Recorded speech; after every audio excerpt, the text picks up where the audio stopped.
So guys, in this next news story, and it's a crazy one. Some 25 prison staff had fallen ill, including officers who were rushed to hospital after a curry was allegedly spiked by inmates making the dish with the zombie drug spice. The Criminal Justice Workers Union described it as a mass poisoning of staff at the high security HMP Swaleside on the Isle of Sheppey in Kent.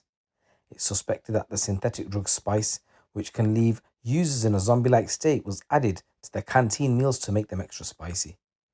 Paramedics were called at 10 past 2 last Thursday and set up a medical incident at the unit, while at least 3 officers were taken to hospital for further treatment. There's now been demands from the HM Prisons and Probation Service to launch a full investigation into the incident.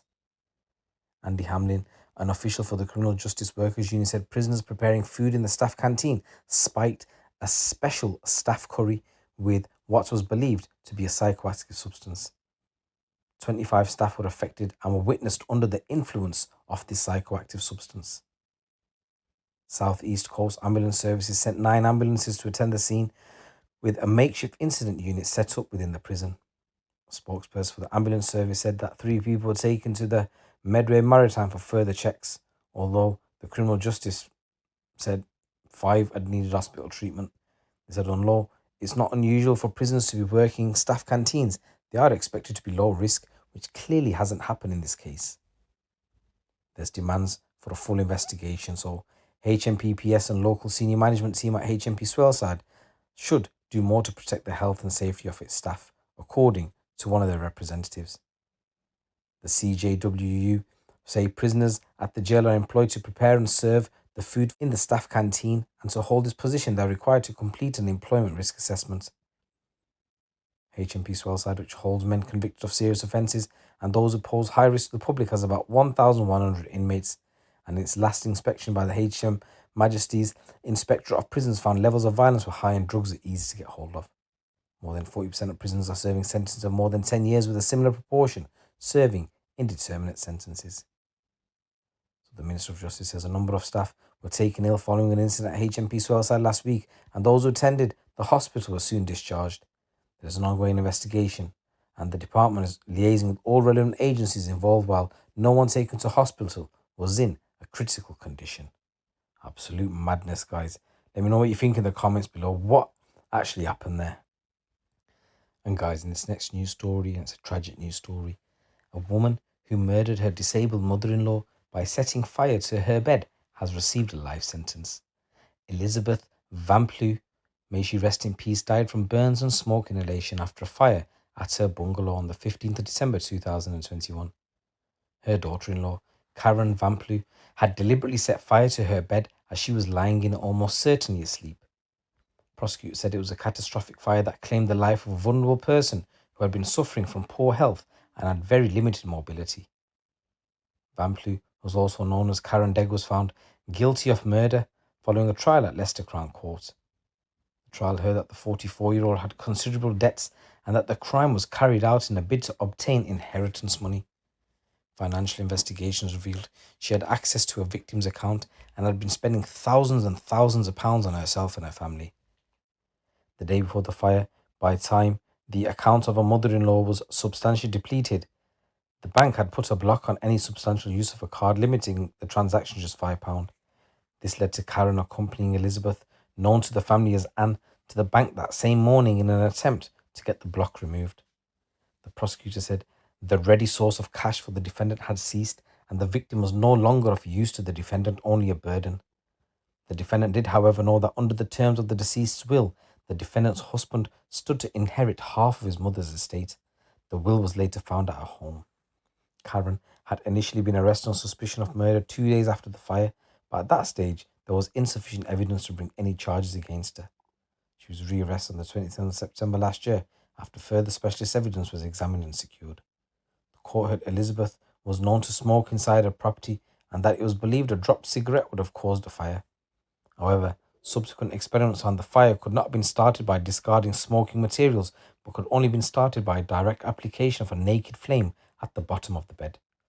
A detailed look at Karen's movements before the fire provided further damning evidence detailing suspicious movements to and from the address. After weeks of listening to the evidence, the jury found her guilty on a single count of murder. Vamplu was sentenced and given a life sentence, and she will have to serve a minimum of 32 years before she is considered for parole. Following the sentencing, Detective Chief Inspector Claire Dean, who oversaw the investigation, said, "This is a very sad and tragic case, and I'm pleased the jury saw through Karen Vamplu's lies and found her guilty of murder after careful deliberation. This has been a lengthy and complex investigation. I'd like to praise the dedicated work carried out by the investigation team and external specialists to bring Vamplu to justice." Throughout the investigation, Vamplu maintained she was not the person responsible for the death of her own mother-in-law. The simple fact that she deliberately set a catastrophic and fatal fire, knowing full well that Elizabeth was asleep inside the property. It was a brutal and premeditated act born out of wickedness and greed because she wanted her husband to have half of the estate then and there.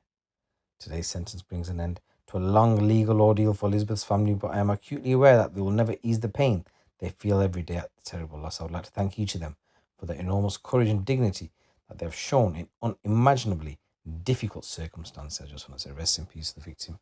Our condolences go out to your family. And guys, in this next news story, a Tinder swindler who preyed on women looking for love has been convicted of a spate of offences, including the word beginning with R. Christopher Harkins, just 37, used the dating app to meet women and would go on to coerce them into giving him thousands of pounds. A police Scotland detective said Harkins used manipulation, threats, coercive control, and violence to fund his very lavish lifestyle. Harkins' offences, which took place between 2013 and 2019, involved a number of women across Glasgow, Lanarkshire, Inverclyde, Edinburgh, Stirling, Paisley, and West Lothian.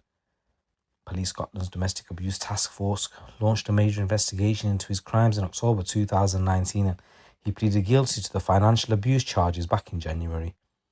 He denied the violence and sex offences but was found guilty by a jury today. Detective Inspector Ian Renfrew said Christopher Harkins is a violent and contemptible individual who preyed on women looking for love and companionship.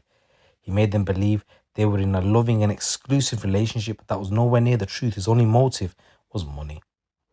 Harkins met the women through a dating app, and once he had formed a relationship with them, he turned to manipulation, threats, coercive control, and violence to obtain thousands of pounds, which he used to fund his very lavish lifestyle. The fact that he's been convicted is a tremendous credit to the women who came forward to police, and their testimony is why he has been convicted today. So Harkins is going to be sentenced on the 3rd of July.